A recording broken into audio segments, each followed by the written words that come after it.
I still remember the first disappearance that refused to fit inside a report, not because it was violent, or bloody, or loud, but because it left nothing behind. No torn fabric, no footprints, no sign of panic, just absence. It happened 17 years ago, back when I still believed every missing person was simply waiting to be found. A young man, early 20s, hiking alone near the canyon's edge, experienced, sober, cautious. He called his sister at 2:41 a.m. The call lasted 8 seconds. All we recovered was a voicemail fragment, wind, breathing, and a sound like stone slowly grinding against stone. By the time search and rescue arrived, the trail he had described didn't exist, not collapsed, not hidden. It was never there. Rangers swore the terrain was solid, unchanged for decades. I filed it as exposure and misadventure, because that was the language I was given to use. But at night, when the house was quiet, I replayed the audio and noticed something new each time. A second set of footsteps, a pause in his breathing, as if he were listening to someone else breathe for him. I told myself it was stress, imagination, the echo of the canyon. Yet some nights, half asleep, I would smell damp stone and cold metal, and wake with the certainty that whatever took him hadn't moved at all. It had simply waited. The box resurfaced without explanation, already waiting on my kitchen table when I came back from the grocery store. Brown cardboard, evidence tape yellowed and split. My initials still scrawled on the corner in a hand I barely recognized as my own. I knew the weight of it before I opened the lid. Inside were cassette tapes, printed photographs, and a manila folder stamped closed in red ink. What stopped me wasn't the contents, but the timestamps. Labels I had written in 2006 now carried dates from the late 2030s. Digital logs showed evidence uploads recorded years after my retirement and years after my projected death. According to the pension database, one audio file listed itself as last accessed tomorrow. I checked my home security system. No breach, no camera outage. The dust on the box suggested it hadn't moved in years. Yet the tape inside was warm, as if recently handled. When I played the first recording, the timestamp advanced backward while the audio ran forward. Wind, static, then my own voice, older than I am now, whispering a case number I never closed. I shut it off, heart racing, and understood something fundamental had shifted. The past wasn't being reopened. It was reaching forward, correcting itself, and it knew where I lived. The static came first, thick and granular, like sand poured directly into my ears. I expected white noise, the harmless hiss of an old tape degrading with age. Instead, it pulsed, rising and falling with an uneven rhythm that made my chest tighten. I adjusted the volume, then froze. Beneath the static was breathing, slow, deliberate, far too close to the microphone. I told myself it was interference, a trick of pattern-seeking nerves, until a syllable formed. Soft, careful. It wasn't spoken the way people speak to be heard. It was spoken the way someone speaks when they are certain you are already listening. I rewound the tape. The static remained, but the word was gone, as if it had never existed. I played it again. Silence. On the third attempt, the whisper returned, closer this time, brushing the inside of my skull rather than my ears. My name. Followed by a pause that felt intentional, expectant. I shut off the recorder, but the sound didn't stop immediately. It lingered for a breath, maybe two, like an echo refusing to accept it had no place to live. Long after the room went quiet, I realized my hands were shaking. The worst part wasn't that the tape knew my name. It was that it sounded relieved I had finally answered. They all described it the same way, even when they didn't know each other, even when they were interviewed years apart. The path appeared before dawn, never after, somewhere between 3 and 4 in the morning, when the canyon was neither fully asleep nor awake. One ranger said the ground seemed to loosen, like it was remembering how to open. A local woman swore she followed it once while walking her dog, only to realize the sky was lightening far too fast, as if morning had been rushed. Every witness insisted on the same detail. The trail did not feel discovered. It felt offered. It was darker than the surrounding rock, absorbing the beam of a flashlight instead of reflecting it. Footsteps sounded wrong on it, muffled, delayed, as though the ground waited a moment before accepting weight. By sunrise, the path was gone, not eroded, not hidden by shadow, simply absent, replaced by unbroken stone that maps and memory insisted had always been there.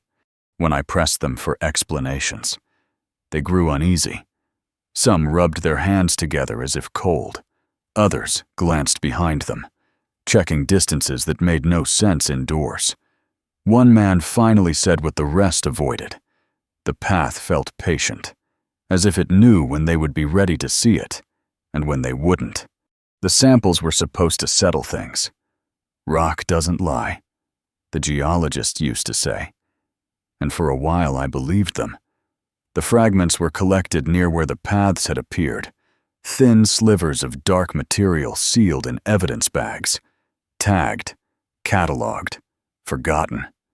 When I finally brought them to a university lab, the technicians grew quiet in a way I'd learned to distrust. The material behaved like stone under pressure, but not under light. It absorbed illumination instead of reflecting it, swallowing the beam of a microscope until the lens registered nothing but absence. Chemical analysis returned contradictory results: carbon structures without decay, mineral lattices that shifted between scans, density readings that changed depending on the time of day. One assistant swore the sample felt warm, then corrected herself when the thermometer showed otherwise. Another complained of headaches after prolonged exposure, describing a sensation of lag, as if her thoughts were arriving late to themselves. The final report used careful language: anomalous, inconclusive, requiring further study, but the margins told a different story. Handwritten notes circled numbers, crossed out dates, and one sentence I couldn't stop rereading. Material does not appear fully present. When I returned the samples to storage, I noticed something new. The labels listed collection dates that hadn't yet occurred. Whatever this rock was, it wasn't waiting to be understood. It was waiting to finish arriving. The warnings came early, long before the reports and the redacted files, but they were never written down where anyone official would have to answer for them. Elders spoke in careful metaphors, describing places that were not meant to be crossed twice, paths that only opened when something beneath the land grew tired of waiting. They didn't call them dangerous. They called them unfinished. In meetings, their words were translated into softer language: cultural beliefs, symbolic narratives, traditional caution. I watched as sentences about balance and emergence were reduced to footnotes about superstition.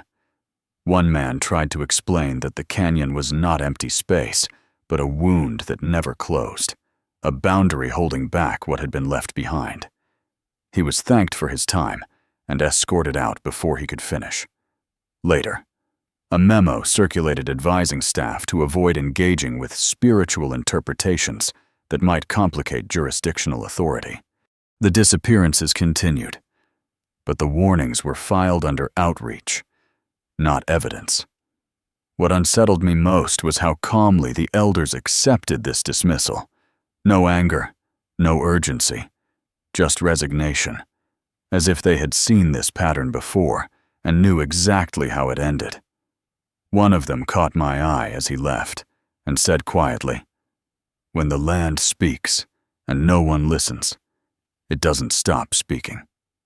It waits." He walked out of the canyon at 6:12 in the morning, barefoot, dehydrated, and carrying a map that hadn't been printed since the early 90s. His name was on a missing persons list dated 37 years earlier. Dental records confirmed it within the hour. What broke everyone wasn't that he was alive. It was that he hadn't changed. His face held the same sunburn patterns from his original photos. His knees showed no wear. His voice cracked with the same nervous pitch captured in an answering machine message left the night he vanished. He kept asking why the search helicopters were so loud and why everyone looked at him like that. When told the year, he laughed once, sharp and reflexive, then stopped as if he'd realized laughter was no longer appropriate. Medical exams found nothing wrong beyond mild dehydration and confusion. No cellular damage, no aging markers. When asked where he'd been, he hesitated, searching for a word that wouldn't come. He said the trail had gone quiet. He said the sky stayed the same color too long. He said he thought he'd only rested for a few hours. That night, alone in observation, he screamed, not in fear, but in rage, demanding to know why everyone else had gotten so old while he was gone. The footage was clean, high definition, time-stamped down to the millisecond, and completely unreliable. I watched the same 30-second clip from 3 different terminals and saw 3 different versions of events. In one, the camera showed an empty trailhead, dust moving only when the wind allowed it. In another, a lone figure crossed the frame, paused, then turned directly toward the lens, face blurred into a smear of motion. The third version showed both at once, an empty path and footprints forming without feet. The system logs insisted nothing was wrong, no corruption, no dropped frames. When I slowed the playback, the timestamps began to stutter, repeating the same second before skipping ahead, minutes at a time. At one point, the counter briefly displayed a date 8 years in the future, then corrected itself as if embarrassed. I called in a technician who swore the footage was normal until I pointed out the shadow that moved against the sun's direction. He stared at the screen, frowned, and asked me why the man on the trail looked like me. Frame by frame, the figure's posture matched mine exactly, down to the slight tilt of the head I get when I'm listening. The next morning, the clip had overwritten itself. The report stated no anomalies detected. I kept a copy anyway, even though it kept changing when I wasn't looking. I started noticing the gaps the way you notice missing stairs, only after your foot drops through empty space. Small things at first.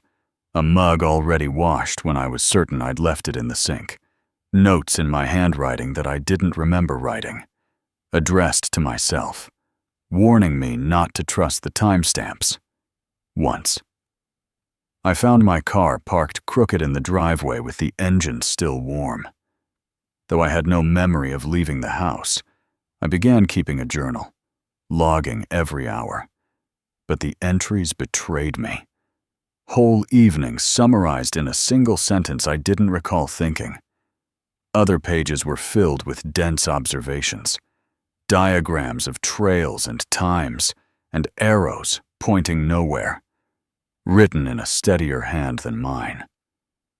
The most unsettling moments came when memory failed mid-thought. I would be reaching for a word and realize the beginning of the sentence was gone. Not forgotten, removed, like it had been carefully lifted out. Sometimes I'd catch myself staring at the canyon in old photographs, feeling an emotional weight without context, grief without an event. The doctor suggested stress, early cognitive decline. I nodded and agreed, because the alternative was worse. because part of me suspected the missing pieces weren't lost at all. They were elsewhere, still happening. And whatever was borrowing my time was careful enough to leave me just functional enough not to notice, most of the time. The autopsy reports arrived sealed and reluctant. Written in the kind of language that tries to sound confident while backing away from its own conclusions. Cause of death was listed as indeterminate, sometimes exposure, sometimes cardiac arrest, sometimes left blank entirely. What drew my attention were the addendums, quiet pages appended at the end. Unsigned. Tissue samples taken from muscle and skin showed abnormal hardening along cellular boundaries, as if the body had begun to mineralize itself from the inside out. Under magnification, normal organic structures were interrupted by crystalline growths, dark and faceted, reflecting no light. One coroner noted that a scalpel dulled faster than expected, its edge catching as though cutting glass threaded through flesh. Another wrote that the tissue resonated faintly under ultrasound, producing a low harmonic vibration that lingered after the probe was removed. The organs surrounding the crystallized areas showed no trauma, no inflammation, as if the body had accepted the change rather than fought it. Time of death estimates varied wildly, by hours, then years, depending on which tissue was sampled. The final recommendation was to cease further testing. Reading between the lines, I understood why. These bodies weren't decomposing. They were stabilizing, becoming something meant to last longer than a human lifespan. And no one wanted to be responsible for proving what they were turning into. The photographs were ordinary at first glance, the kind taken for identification and closure. Faces centered, neutral expressions, harsh overhead lighting flattening every feature. It took time to notice what was wrong, and once I did, I couldn't unsee it. The eyes were too dark, not dilated, filled, where white should have been. There was a uniform black sheen, glossy and depthless, like pooled oil reflecting no source. In some images it was subtle, almost polite, visible only when the light struck at a certain angle. In others, the darkness bled outward, swallowing the iris entirely. Technicians blamed camera failure, compression artifacts, shadow. I compared them to earlier photos of the same individuals. The change was undeniable. One sequence showed progression over months, pupils widening, sclera dimming, until the eyes no longer looked like organs meant for seeing. They looked like surfaces, windows sealed shut. When I enlarged the images, the blackness didn't pixelate the way shadows do. It remained smooth, continuous, resisting digital noise. A photographer mentioned feeling watched while developing the prints, a sensation he laughed off until he refused to work on the case again.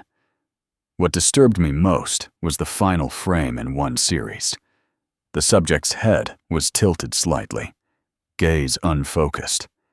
Yet the eyes, those eyes, seemed to be looking directly at whoever would eventually hold the photograph, waiting for recognition. They spoke carefully, as if choosing words from different shelves of time. A sentence would begin in the present and end somewhere decades earlier. Verbs bending under the strain. One woman described waking up before she finished falling asleep. A man insisted he'd attended his own funeral, then apologized for missing the question. Dates meant nothing to them. When asked how long they'd been gone, answers came in textures instead of numbers, long enough for the light to thin, shorter than a heartbeat that forgot itself. Their memories overlapped, looped, contradicted without hesitation. I recorded every interview and noticed the same pattern on playback, pauses where no sound existed. Yet the waveform spiked, as if something had been removed after the fact. Survivors often corrected themselves mid-sentence, not because they were confused, but because they remembered another version unfolding at the same time. Some grew agitated when forced to choose a single account, as if narrowing reality caused pain. One man clutched his temples and begged me not to make him pick which year he loved his daughter most. The clinicians called it dissociation. I heard something else, people translating experiences that didn't fit one direction. They weren't broken.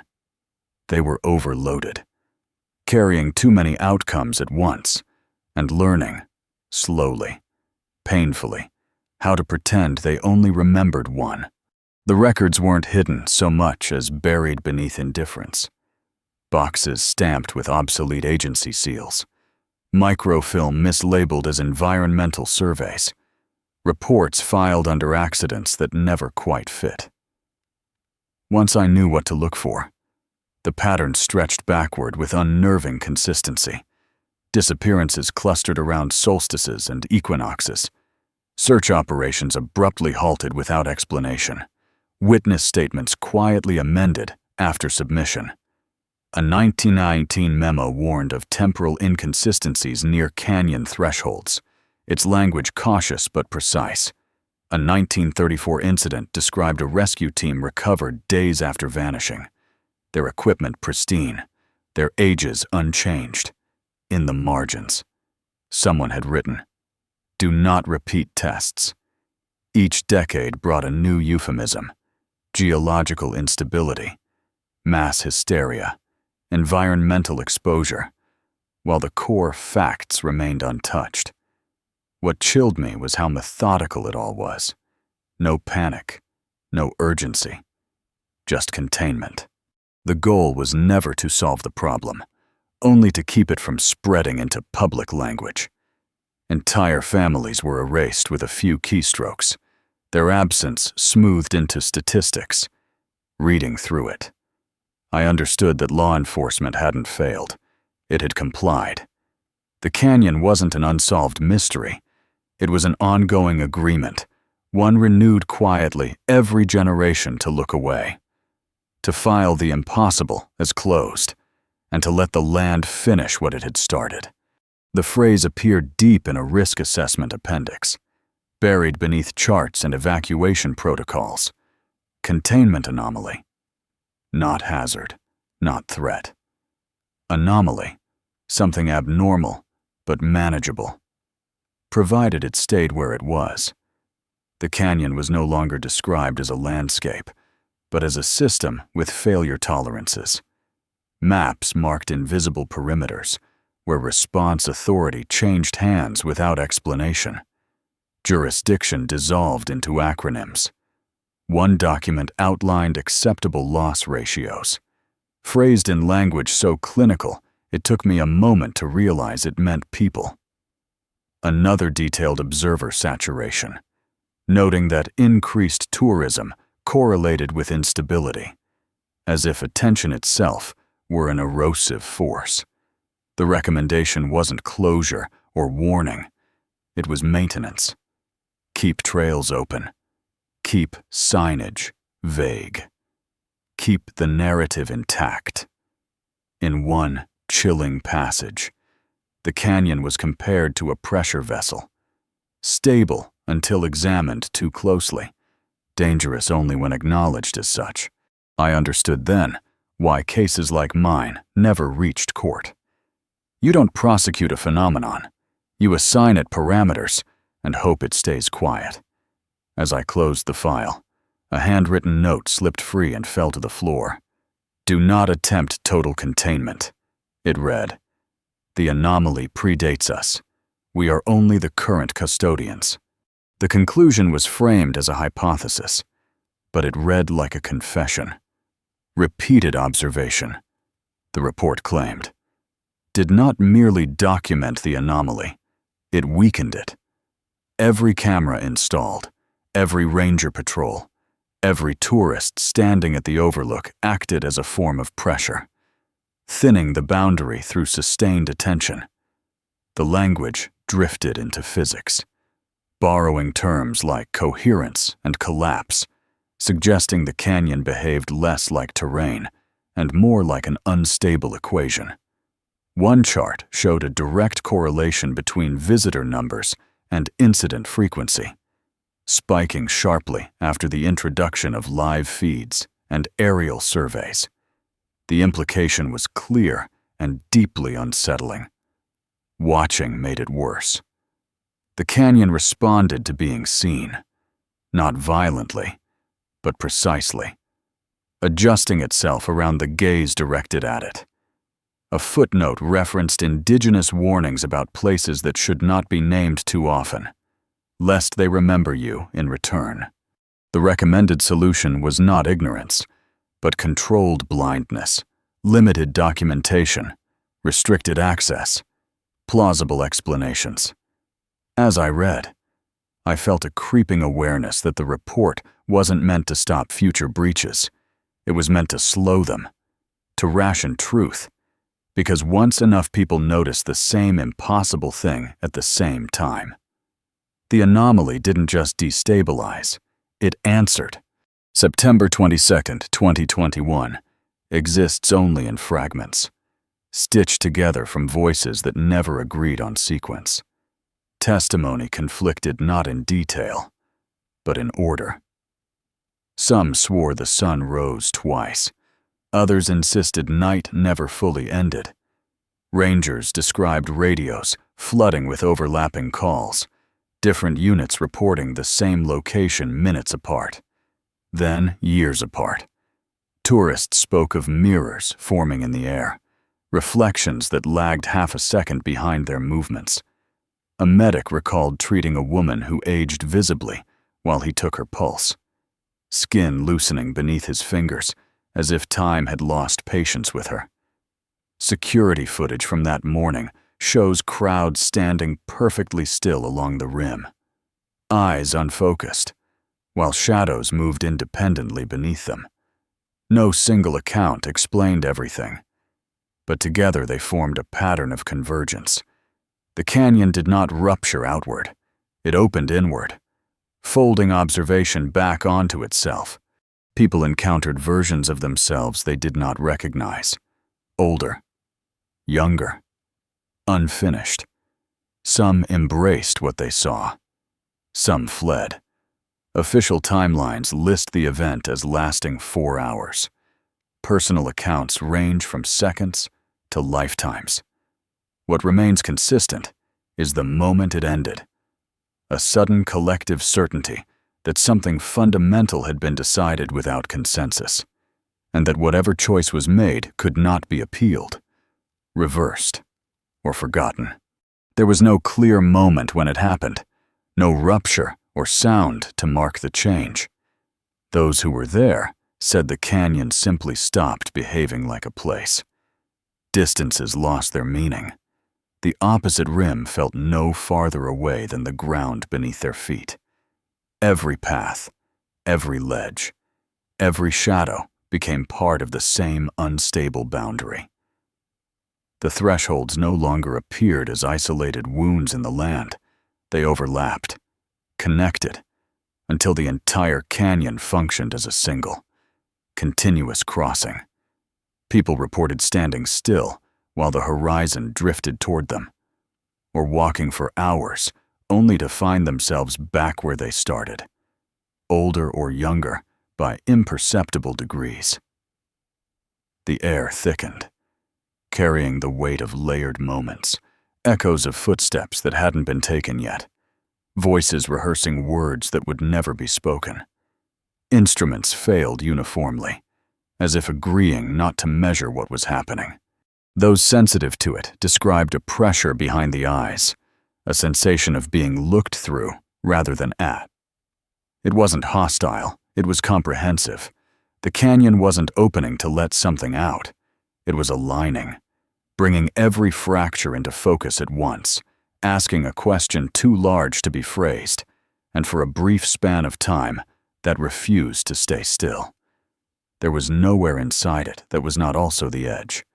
They didn't arrive like invaders. They emerged like reflections catching up. People began to see versions of themselves standing just out of alignment, close enough to recognize, distant enough to deny. A man stared into the canyon and watched a younger self turn away from a choice he'd made decades ago. A woman collapsed when she felt an unfamiliar grief that nonetheless belonged entirely to her. These weren't ghosts or hallucinations. They carried weight, intention, memory. Witnesses described the sensation as standing at a crossroads they had already passed, confronted by the path they never took. Some reached out instinctively and felt a moment of vertigo, as if two lives were briefly negotiating occupancy of the same body. Others recoiled in terror, unable to accept the intimacy of what they were shown.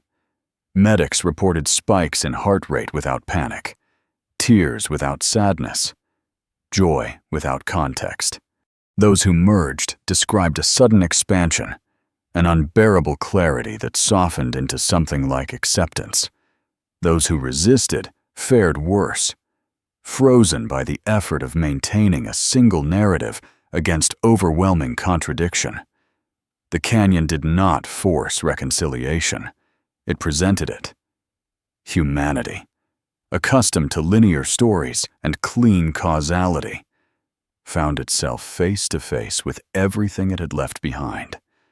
And for the first time, ignorance was no longer an option. Those who integrated didn't call it enlightenment. They called it noise. Their perception fractured along invisible seams, each moment accompanied by several others that might have been. Time no longer arrived in a straight line. It layered. A man described hearing tomorrow's regrets beneath today's conversations. A woman said she could feel decisions solidifying before they were spoken.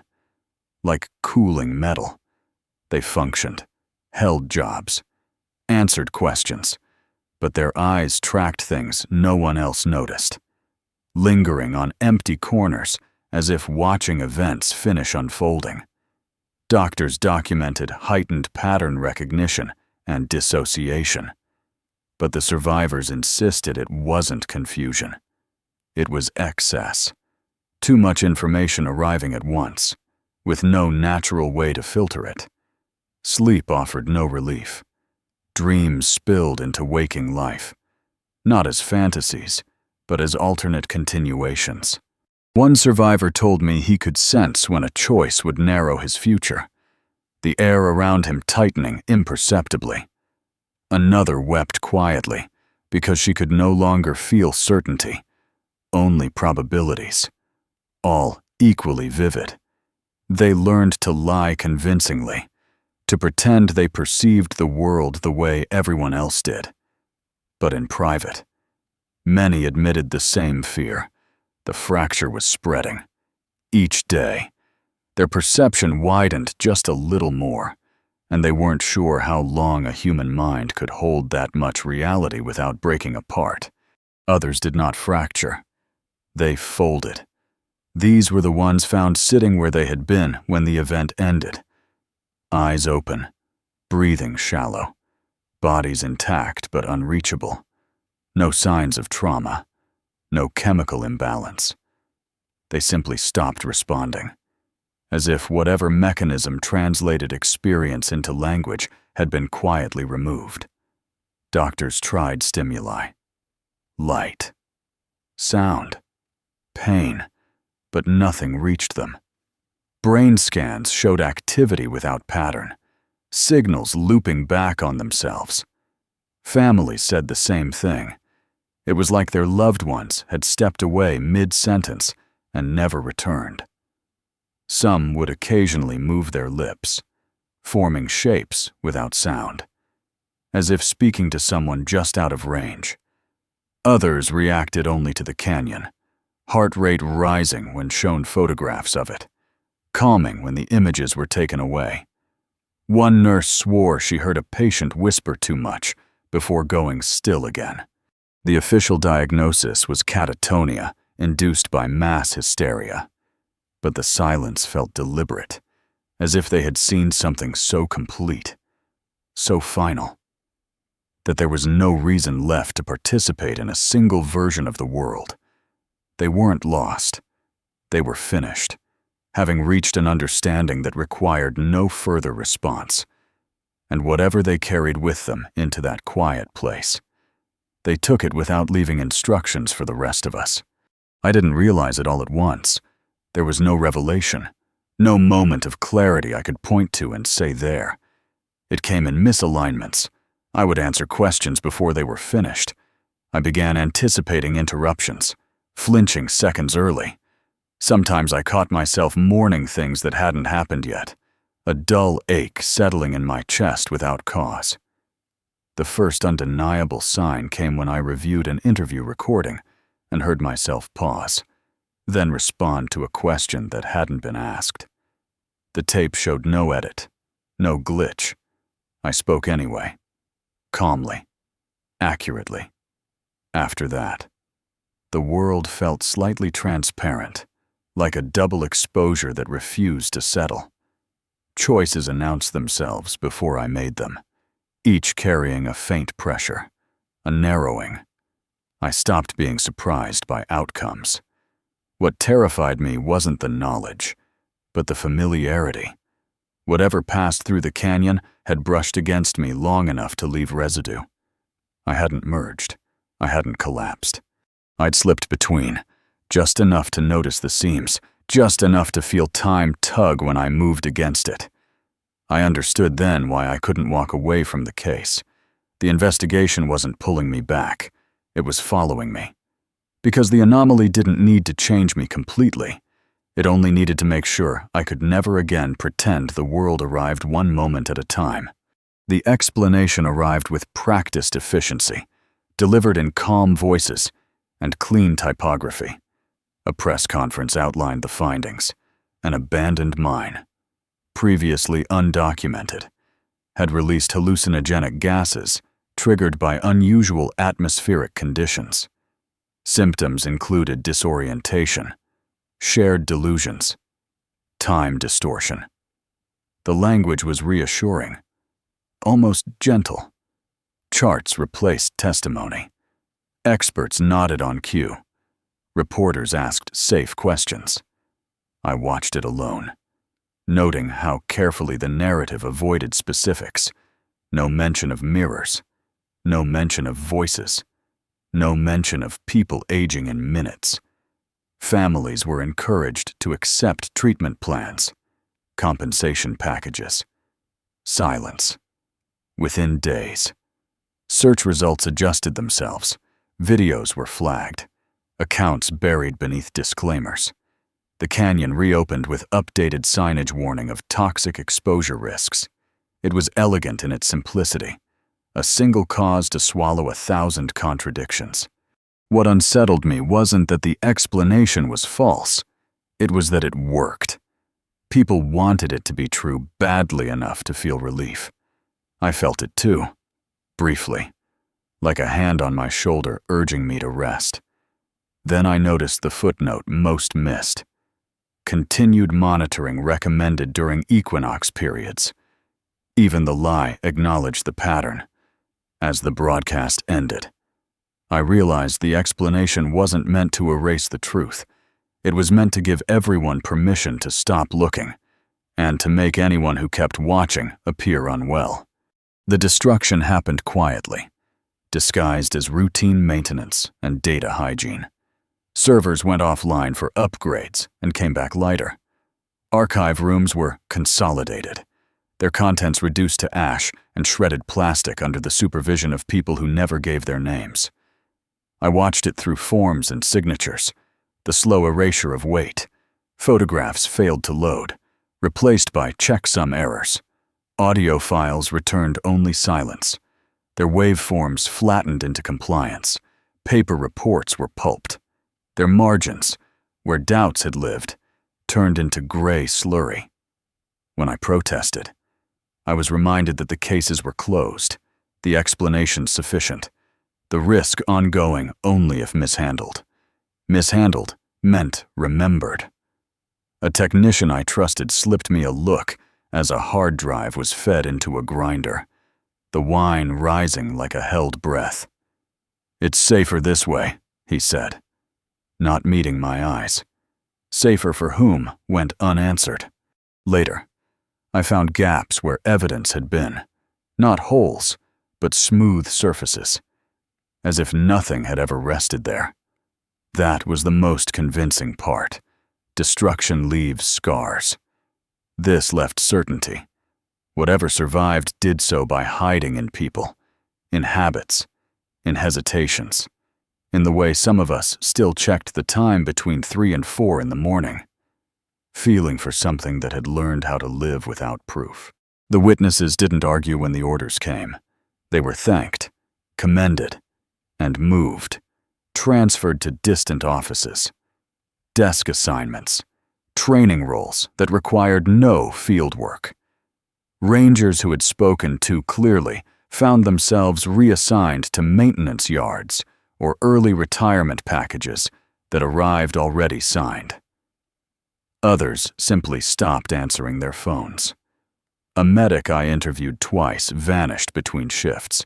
His apartment cleared with unusual speed. Lease terminated for health reasons, officially. No one disappeared. Records showed clean transitions, tidy explanations. Unofficially, names went quiet, emails bounced, numbers reassigned. When I tracked a former ranger to a new post 3 states away, he looked through me as if I were a stranger and asked politely what year I thought it was. Another witness called once, breathless, only to hang up when the line clicked, leaving a voicemail of wind and something like distant footsteps. The pattern was unmistakable, distance or erasure. Either way, the effect was the same. The story lost its voices. What remained were empty positions, filled by people who hadn't seen anything worth remembering. I realized then that containment didn't require force. It required isolation. Separate the witnesses from each other long enough, and the truth would thin on its own until it sounded like rumor, then stress, then nothing at all. The language changed first.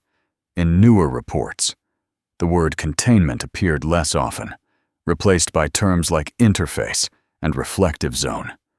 Thresholds were no longer described as places people failed to return from, but as sites of incomplete transition.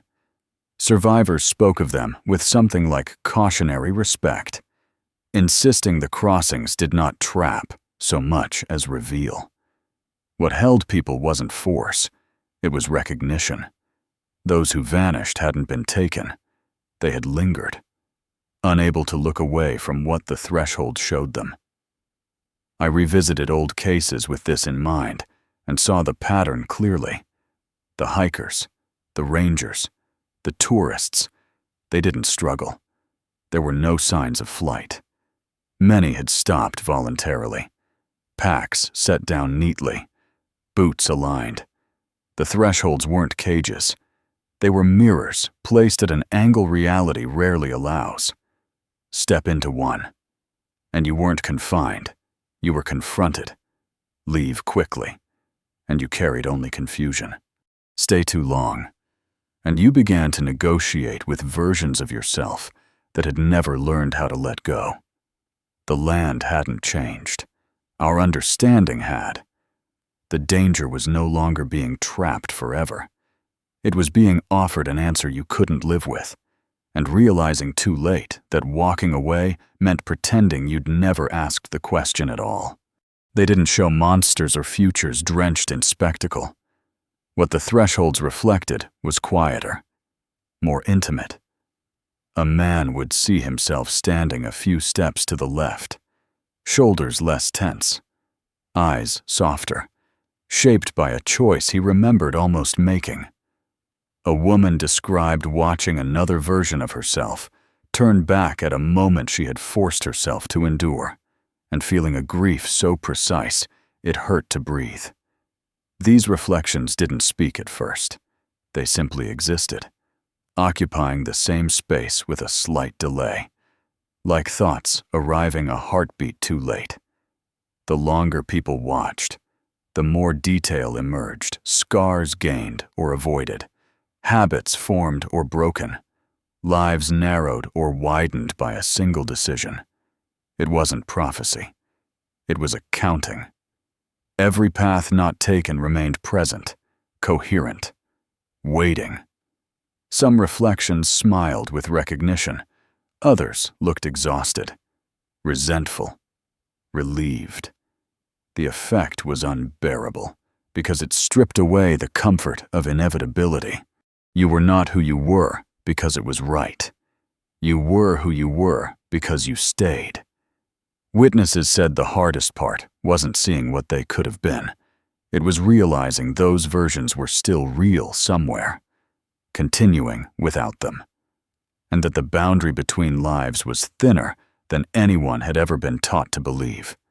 I didn't notice it at first, because it stood where I would have stood. Same posture, same tired slouch of the shoulders, hands resting where they always do when I'm thinking. I assumed it was my shadow thrown wrong by the light, until it failed to move when I did. The reflection wasn't younger or older. It was adjacent, a version of me worn down in different places. Eyes carrying a patience I'd never learned. It watched without urgency, without judgment, as if it had already seen how this moment resolved. I felt the pull then, not physical, but conceptual, like a memory trying to remember me back. For an instant, I knew what it knew. The cases I'd closed too early. The nights I'd gone home instead of staying. The life that followed from choosing endurance over truth. The reflection tilted its head slightly, a gesture I recognized from interrogation rooms, when silence was the only remaining tool. I understood what it was waiting for. Not permission, not surrender, recognition. The acknowledgement that it existed because I didn't go where it did. When I looked away, the canyon felt emptier, thinner, like something essential had stepped just out of frame. I knew then that it would always be there, watching from the angle I refused to occupy, patient, unfinished, and no longer content to remain unseen. The trail formed without sound, easing into existence as the sky began to pale. Dawn thinned the darkness, and in that in-between light, the ground shifted, not breaking, but aligning, like a thought finally deciding itself. The rock darkened into that familiar matte black, swallowing the first hints of sunrise. It wasn't dramatic. It never was. No wind, no tremor, just a path where there hadn't been one, cutting cleanly through stone that insisted it was solid. My breath fogged as if the air were colder there, though the thermometer disagreed. I stepped closer and felt the delay beneath my boots. The subtle hesitation before the ground accepted my weight. Time pressed in strange ways, stretching the moment until it felt both new and remembered. I realized I wasn't afraid. That frightened me more than anything else. The trail didn't beckon. It waited, patient, exact, aware of the distance between who I was and who I might still become. As the sun cleared the rim, light bent around the path, refusing to touch it. I knew it wouldn't last long. By full morning, it would be gone, leaving nothing but stone and doubt. But for now, at dawn, it existed, quiet proof that the question had been asked again, and that an answer was still possible, if I was willing to follow where it led. I record this knowing it may not survive me, that the file might corrupt itself, or arrive stamped with a date that makes it easy to dismiss. I keep my voice steady anyway. Old habits die hard. I state my name, my former badge number, the location, the time, though the last feels increasingly symbolic. I don't accuse. I don't speculate. I describe what I saw, what others told me, what the records tried to forget. I leave gaps where certainty failed, because pretending otherwise would be another lie. As I speak, I'm aware of the pauses between words, the spaces where something else could slip in if I let it. I resist the urge to listen for my own voice coming back altered. This isn't a warning, it's a marker, proof that someone noticed the boundary and didn't look away. I end by acknowledging the limits of testimony, how truth thins when observed too directly. If you're hearing this, it means the trail appeared again, somewhere, sometime close to dawn. It means the mirror held long enough. Decide carefully what you do with that knowledge. I stop the recording before the silence can answer. The canyon waits the way it always has, without urgency, without intention anyone can agree on. Wind moves through it, carving nothing new, rehearsing old shapes. The rock holds its layers like paused sentences, each one ending just before certainty. Visitors come and go, pointing, photographing, naming colors that don't belong to any single moment. At certain hours, between night and morning, the air tightens almost imperceptibly, as if listening. Nothing announces itself. No alarms, no signs. The land does not reach out. It does not need to. It has learned that time brings people back on its own.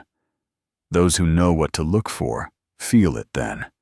A slight pressure, a hesitation in the light, the sense that something is nearly aligned. The canyon does not demand completion. It does not hurry revelation. It remains open in the quietest way possible, unfinished by design, holding space for what was left behind and what might still return. Long after reports are filed and voices go silent, it persists as it always has, not as a threat, not as a promise, but as a question that has learned patience. And patience, I've come to understand, is the most enduring force of all.